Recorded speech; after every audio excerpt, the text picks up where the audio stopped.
మీరు చెప్పాను కానీ నాకేం తెలియదు. 2 సంవత్సరాలు సంవత్సరాలే కానీ మంచిగా ఉంటుంది. వాళ్ళిద్దరు మూలు రాత్రి కొట్లాడితే మనం చూస్తామా? కిరాయి ఇంట్లో మేము చూస్తాం. ఇప్పుడు ఎప్పుడైనా కొట్లాడితే కూడా మధ్యలో ఏడిపిస్తాం ఒక మాట.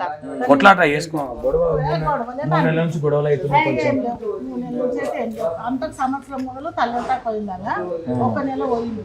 అయితే నేను హాస్పిటల్ ఉన్నాను, ఆపరేషన్ అయింది. హాస్పిటల్ ఉంటే ఇట్లా ఏమైంది పెట్టంటే అట్లా అమ్మలు బాగలేదంటే ఇప్పుడు ఆయన తెలియదా నేను తెలుసుకోమా ఓనర్ ఎందుకని అంటే ఇట్లా కొడుకు మాకు మంచిగా అట్లే చేయడం చేయడం మంచి కూడా అండి వాళ్ళు మాత్రం ఒక నిమిషం మీరు ఒకటి బట్టలు ఉచిత కూడా ఎప్పుడు అనే చేశారు. ఇది ఒకటే తప్పదు. మంచి మంచి వచ్చిందండి నేను అదే మొత్తుకుంటున్నాను. పొద్దున్న లేసి టీవీలో చూస్తున్నారు ఈ చిన్న పిల్లల్ని చంపుతున్నారని ఇట్లాంటి అక్రమ సంబంధాలని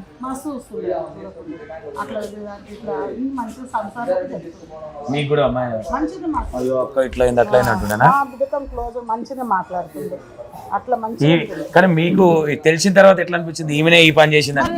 అన్ని చూసినాం కాబట్టి ఫోన్లో చూసినాం కాబట్టి ఈమెనా అనిపించింది. ఇట్లా ఇంట్లో ఉంచుకోకపోతే అనిపించింది.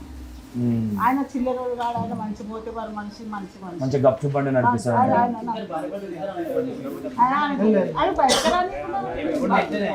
ఆయన చేసిన తప్పే అది బయటకు రాకుండా చూసుకున్నందుకు తిరగని చెప్పిండు బయట ఇట్లా రోడ్డు మీద ఇడవకుండు. ఎడకని దొరికిపోతే ఆయన బండి మీద దొరికిపోతుండే దొరికొస్తుండే నాకు ఇడవడు నాకు సాయికో ఉన్నాడు సాయికో ఉన్నాడు 100 మందికి గల్లంతా చెప్తుండే. ఎవరు హస్బెండ్ ఆయనకే చెప్తుండే, ఆయన సిద్ధుడికే చెప్తుండే, పెళ్ళామే చెప్తుండే. ఆయన మంచోడు కదా అట్లా చెప్తుండే. అది ఎవరికో అందరికి తెలుసు కానీ ఏంది ఇప్పుడు ఏమన్నా నేను డైరెక్ట్ చెప్తామని ఇట్లాంటిగా చెప్తాను అట్లా అట్లా అంటున్నాడు. సైకోని అంటున్నాను, పేరు సైకో పెట్టినాను. నాకు తెలిసి మీకు ఎప్పటి నుంచో ఉన్నట్టుంది రిలేషన్. మేము కండ్లైన మాత్రం నేను ఎప్పుడో కొట్టేస్తాడు. మాకు ఇంటికి ఎవ్వరు రాని గొడవలు కాదు. మన పిల్లలు లేదు ఉండే కానీ వాళ్ళు అక్కడ మలుపుకున్నారు. మా ఇంటికి లేదు. మేమంత కోటేశ్వర్లుగా అంత పైసలు ఇంత పెద్ద బిల్డింగ్ పెట్టుకొని అప్పో చేసి కట్టుకుంటాం కానీ ఉన్నందుకు ఇల్లు కావాలి కదా. మేము అంత లేదు మాకు. మీరనంటే మీరు నీకు మళ్ళీ టూలెట్ కూడా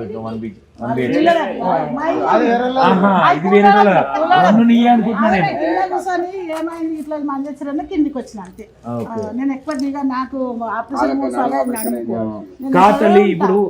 ఇప్పుడు మొన్న కరీంనగర్ లో ఒకటి చిన్న పిల్లల్ని బాయిలే చంపిన మొన్న వైష్ణవిని భర్త చంపి వింటనే ఉన్నాం. అయినా సరే ఎక్కడ మిస్టేక్ అంటే అబ్బాయిల మిస్టేక్ ఉంది అనుకోవచ్చు. ఫోన్ చేసిన ఆమెకా 2 రోజులు లేపలేదు స్విచ్ ఆఫ్ పెట్టి మళ్ళీ ఒక రోజు చేస్తే ఆంటీ మరి ఎట్లా టైట్లో పోతుంది అంటే సిగరెట్ మంచోడు అంటున్నాడు అంటే అన్నాను. అంటే వాడు ఎట్లా కొని వాళ్ళు పెట్టి వాడికి నీ పిల్లలను చూసుకో, పిల్లలు పెట్టా పిల్లలు చూస్తే బాధ అవుతుంది అంటే పిల్లలు ఎట్లా రావాలి ఎట్లా వస్తారు అంటే ఏం మాట్లాడుతున్నాను ఈ మెంటల్ పడుతుంది నాకెందుకు కిరాయి వెళ్తాను మనకి ఎక్కడ ఫోన్ పెట్టేస్తాను. అబ్బాయితో లేచిపోయాక ఫోన్ చేసారా మీరు? అబ్బాయి మేము చూడలేము రాత్రికి ఎప్పుడు అంటే మీరు ఏటో దెంకపోయింది అనుకో తప్ప ఒక అబ్బాయిని తీసుకొని తెలియదు మాకు తెలియదు. ఏమన్నది ఆ రోజు ఫోన్ ఎత్తి మరి ఇక నాకే కూర్చొని మాట్లాడచ్చు. మనము చిన్నపిల్లలతో అవసరం మాట్లాడాలి. పిల్లలు ఎట్లా రావాలి ఎట్లా వస్తారంటే దీన్ని తెచ్చుకుంటే పిల్లలకు అన్నది మంచోడు కాదు సైకో అది అని చెప్పిందా. మెంటల్తో మీరు సిగరెట్ మంచోడు అని చెప్తున్నారు అంటే అన్నది. మంచి ఆ సిగరెట్ పిలిచిపెట్టి పెట్టా పిల్లలను చూడ నువ్వు దా ఏడున్నావని నేను బెంగళూరు ఉన్నా అన్నది. ఒట్టిగా అబద్ధాలు ఆడింది కానీ ఏడుందో తెలియదు కానీ అట్లా అంటాక నేను ఫోన్ పెట్టేసింది. చిన్నపిల్లలతో మనం ఎందుకు మాట్లాడాలి కయ్యమని లేచింది నాకు అవసరం అని పెట్టేసి. కాదు తల్లి గిన్ని జరుగుతున్నాయి ఏ విధంగా చూడవచ్చు అంటావు? అంటే గిన్ని సంఘటనలు జరుగుతున్నా కూడా ప్రతి ఇష్యూలో మొన్న వైష్ణవ్ ఇష్యూలో వాళ్ళ అత్త, ఈ 2 చిన్నపిల్లల ఇష్యూలో వాళ్ళ మమ్మీ ఇవకైతే ఏం టాచరు అత్త మామ లేకుండే ఎవరు లేకుండే వాళ్ళు గరీబ్ ఉన్నారు. అత్త మామ పెద్ద మనుషులు వస్తారు పోతారు. అప్పుడప్పుడు ఇట్లాంటి అక్రమ సంబంధాలు పెట్టుకోవడంలో మొగల తప్పు ఉందంటారా తల్లి? మీరు ఆడోళ్ళదే తప్పు ఉందంటారా? ఇక ఆడవాళ్ళు తప్పు చేస్తే మొగలు సైకోనే తయారవుతారు కదా. సురుకులు పెడుతూనే ఉంటారు పెట్టరా 100%. మాకేం తెలియదు. మా ఇంట్లో వచ్చేసి అయితే అసలు మేము మా ఇంట్లోకి ఎవరు రారు. ఎవరైనా మగ పిల్లలు వస్తున్నాయి ఎప్పటికీ ఈయనే కూర్చుంటా బాల్కండ. నేను తిండి దిగా నాకు నడుము నొప్పినే దిగా ఎవరు రాకూరు ఇంటికి కూడా ఎవరితో మాట్లాడకుండా బయట ఎవరితో మాట్లాడకుండా ఎక్కువ అసలు ఫోన్లు అయితే మాట్లాడేది. ఫోన్లు చేసిన ఆమెకు పని అంటే నేను ఎప్పుడు కూడా ఇంకా. మీకు ఎప్పుడు తెలిసింది చంపేసిండు వాళ్ళ హస్బెండ్ సిద్ధారెడ్డి చంపేసిండు? మాకు నిన్న 5:30కు తెలిసింది. మా వాళ్ళు డ్యూటీ చేస్తుడే మరి అట్లా ఆయన పోయినాక తెలిసింది. అరే సంపేషండి అని మాకు వేరే వాళ్ళు ఫోన్ చేశారు చుట్టాలన్నమాట. కాతాలి ఇట్లాంటి ఇలాంటి అంటే అక్రమ సంబంధాలు పెట్టుకున్న వాళ్ళకి ఇట్లాంటి వాళ్ళకి మీరు ఒక పెద్ద వ్యక్తిగా అన్ని చూసిన వాళ్ళగా ఏం చెప్తారు తల్లి? ఇక ఇట్లా తప్పు చేయొద్దని చెప్తాం, అంతకేం చెప్తాం ఇక. అంతేనా? అంతే మరి ఏం చెప్తాం. ఇప్పుడు అక్రమ సంబంధమే ఇద్దరు పిల్లలకు తల్లిని దూరం చేసింది. చేసింది ఈ అట్లా చేయక అని కూడా చెప్పినాం మేము.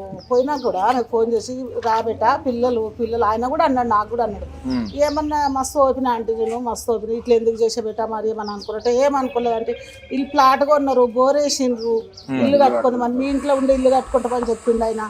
మంచిగా బోరేసిండు, ఇల్లు కట్టుకుంటామని అన్నారు. ఇక అంత మంచిగా పెట్టి ఇంట్లో కూడా ఏం టార్చర్ లేదు ఆమెకు. కానీ ఇద్దరు ఇట్లా చేస్తే ఎవరు మగవాడన్నా చేస్తాడా చేయడా చూసుకుంటూ కూర్చుంటారు మరి. తప్పు చేయంగా తప్పు పెళ్ళది అంటారా మీరు హస్బెండ్ అంటారా? చంపడం ఇద్దరు ఇక చంపడం ఇద్దరు ఇక ఆమె తప్పు చేసిన చంపడేమో కానీ ఇక ఎవరిదానం మనం అట్లా ఆమె చేసిందేమో. ఎవరైనా మగపిల్లలు ఒప్పుకోరు కదా, చూడరు కదా, పక్క కూర్చుంటే ఒప్పుకుంటారా? ఆయన ఫోన్లు చూస్తున్నట్టు అప్పుడప్పుడు ఫోన్ వచ్చింది చెక్ చేస్తుండే ఫోన్ ఆయన అంటుండే ఊకే ఫోన్ చూస్తాడు అంటే నువ్వు ఫోన్ వాడే అంటే నేను వాడే అన్నదంట. ఒకసారి రీల్స్ ఏమైనా వేసేదా ఇట్లా ఎగురు చూడకుంటుంది బెట వాళ్ళ కింద ఉంటారు, మేము మీద ఉంటాం. నాకు ఊకే దిగంటారా నేను రాను కిందికి ఎక్కువ. ఓన్లీ ఫోన్లు మాట్లాడేది, బట్టలు ఉతికిన బాసలు మీదకి వస్తా కూడా ఫోన్ మాట్లాడుతుండే, బట్టలు ఉతుకొని మాట్లాడుతుండే. ఎవరేమనుకుంటారు అమ్మ వాళ్ళతో మాట్లాడుతున్నారు అట్లా ఆమె అసలు లెక్క చేయకుండా ఎవరికి కూడా ఆమె ఆమెకి నడుస్తుండే ఫోన్లే. ఆమె ఎవరు ఇంటికి రాకుండా మేము ఎవరిని కూడా చూడలేదు, ఎవరిని చూస్తే కూడా మేమే అడుగుతుంటాం. ఎప్పుడో కాలు చూపిస్తాం ఇవన్నీ తంటలు మాకెందుకు, మాకు ఎవరు లేరు కొట్లాటో ఇట్లాటో. సిద్ధారెడ్డి వాళ్ళ అమ్మ వాళ్ళు మీకు ఏమైనా పరిచయం? వాళ్ళు ఊళ్ళో ఉంటాం, ఎవరు రాకురు ఎక్కువ ఎప్పుడు ఒక రోజు వస్తారు పోతారు. వాళ్ళ అమ్మ వస్తూ నెల నెల ఉంటుండే. వాళ్ళ మీతో మాట్లాడేదే వాళ్ళ అమ్మ, అమ్మాయి వాళ్ళ అమ్మ ఎక్కువ మాట్లాడకుండా. వాళ్ళది ఎక్కడ తల్లి ఐడియా ఉంది? నాకు ఊరు తెలియదు, కర్ణాటక అంటే కర్ణాటక వాళ్ళది. ఏదో ఊరు అన్నారు కానీ తెలియదు. వీళ్ళే తుమ్మనపల్లి, వీళ్ళది తుమ్మలపల్లి, ఇక్కడ జన సంఘం దగ్గర తుమ్మలపల్లి. వాళ్ళకి తెలియదు, మనకు అంత తెలియదు.